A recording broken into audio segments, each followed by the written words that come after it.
হাতে ক্ষমতা সাথে নারী, পর্ন ভিডিও বানানোর কেলেঙ্কারি। নোয়াখালীর হাতিয়া উপজেলার ইউএনও বর্তমানে ওয়েসডি মোহাম্মদ আলাউদ্দিনের একাধিক অশ্লীল ভিডিও সামাজিক যোগাযোগ মাধ্যমে ছড়িয়ে পড়ার পর দেশ জুড়ে ব্যাপক তোলপাড় সৃষ্টি হয়েছে। এদিকে জানা গেছে তিনি একাধিক নারীদের সঙ্গে পর্ন ভিডিও বানাতেন।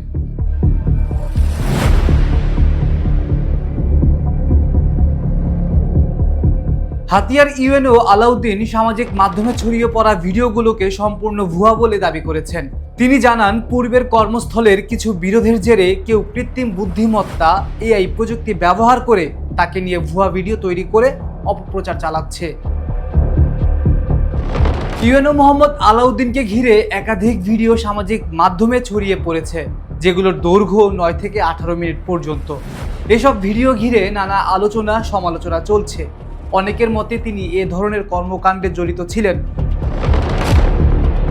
ভিডিও ছড়িয়ে পড়ার পর তার বিরুদ্ধে সুনামগঞ্জে অনিয়ম, দুর্নীতি ও রূঢ় আচরণের অভিযোগও সামনে আসছে।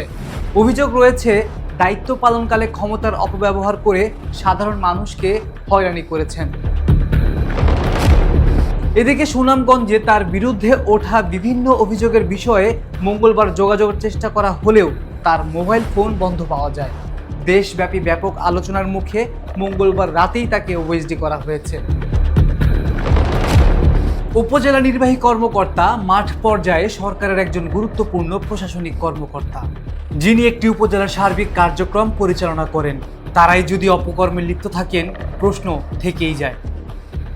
আকাশ সাদ, ডেস্ক রিপোর্ট।